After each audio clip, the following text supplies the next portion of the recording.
एक गांव का आदमी था, वो कहने लगा राम कथा में तो कुछ है नहीं। हमने कहा क्या?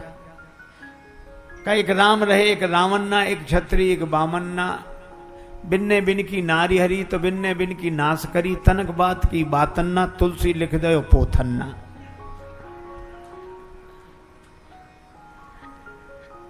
तो राम कथा तो सबको याद है ना? उसके बाद भी ये इतनी भीड़, इतनी उत्सुकता, ये उत्सुकता ही सिद्ध करती है कि राम जी भगवान हैं। इंसान की कहानी में उतनी रुचि नहीं होती। अच्छा, सवेरे सवेरे आदमी जगे, आलस करे और जागते ही सबसे पहले क्या मांगता है? अखबार आया। और धोखे से आप एक दिन पुराना अखबार दे दो, एक दिन पुराना बासी अखबार, और जैसे ही देखे एक तरफ पढ़ चुके। आप देखो कि व्यक्ति एक दिन पुराना अखबार नहीं पढ़ पाता है, और हजारों साल पुरानी यह राम कथा कितने प्रेम से बैठकर सुनता है, बार बार बार बार। आरती श्री रामायण जी की।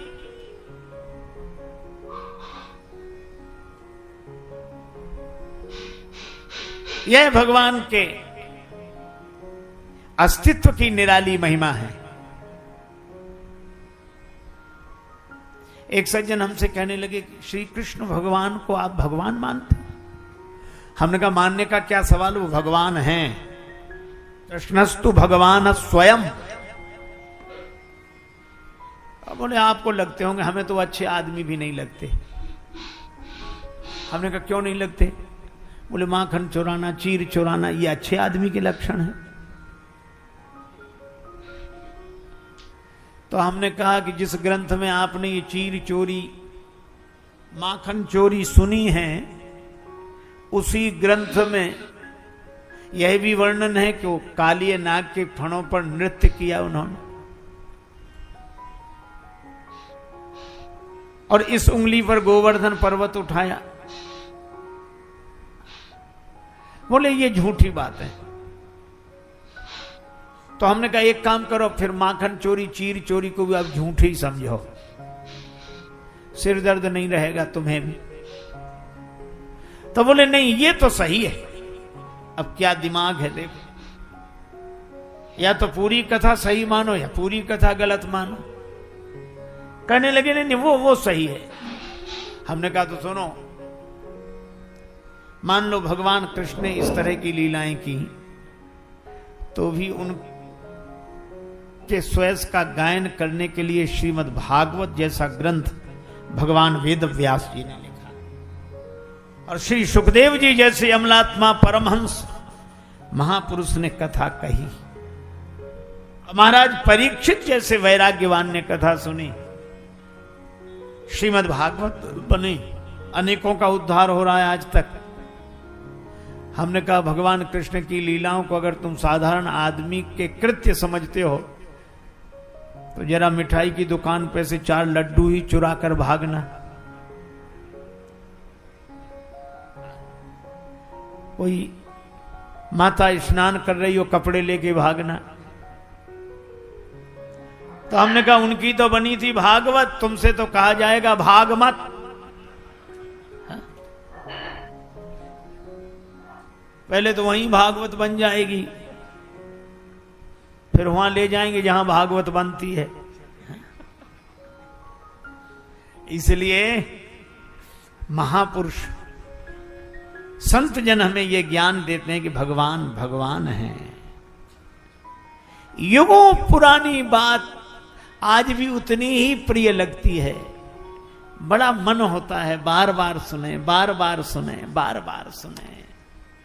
यही श्री राम और श्री कृष्ण के भगवान होने का प्रमाण है।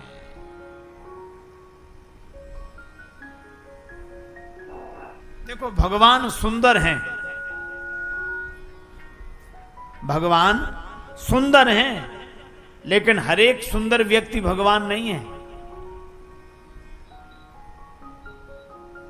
हर सुंदर भगवान ना होगा। कैसे? जैसे हर बंदर हनुमान न होगा। हर सुंदर भगवान न होगा, हर बंदर हनुमान न होगा।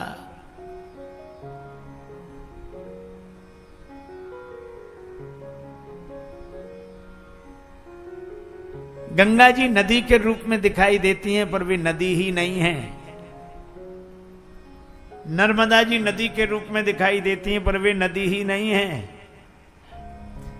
कागभूषुंड जी कौए के रूप में दिखाई देते हैं, पर वे कौआ ही नहीं है। इसी तरह श्री राम और श्री कृष्ण मनुष्यों के रूप में दिखाई देते हैं, पर वे मनुष्य ही नहीं हैं। यह है राम कथा। पानी हो, वह पानी मांगने के लिए तुम कितना दे सकते हो? बोले करोड़ों रुपया देंगे। फकीर ने कहा फिर भी ना दें तो? बोले मेरे प्राण जा रहे हैं, आधा राज्य दे दूंगा। बोले उसके बाद भी मैं ना दूं तो? अरे बोले मैं पूरा राज्य दे दूंगा, पर मुझे एक लोटा पानी पीने को मिल जाए। महात्मा बोले तुम तो दे दोगे ये पूरा राज्य, मैं ना दूं एक लोटा पानी तो? फकीर ने कहा कि देख लिया, जिस राज्य की तुम इतनी तारीफ कर रहे थे, उस तुम्हारे राज्य की कीमत है एक लोटा पानी।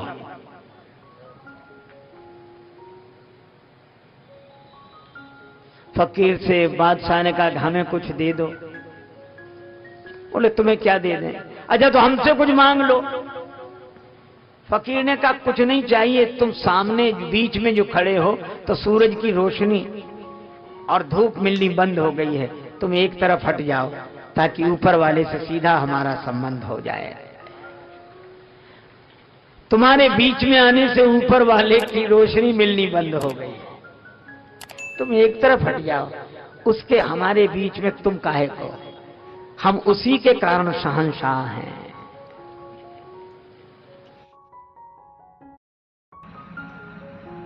तो हमने ये कथाएं सुनी स्वामी राजेश्वरानंद जी महाराज द्वारा। बहुत ही सुंदर तरीके से इन कथाओं का वर्णन उन्होंने किया है। उम्मीद है आपको ये कथाएं बहुत पसंद आई होंगी। अगर आपको ये कथाएं पसंद आई हैं तो चैनल को सब्सक्राइब कीजिए, वीडियो को लाइक और शेयर कीजिए, ताकि इस तरह की प्रेरक और हास्य कथाएं हम आपके लिए लेकर आते रहें। आपका बहुत बहुत धन्यवाद।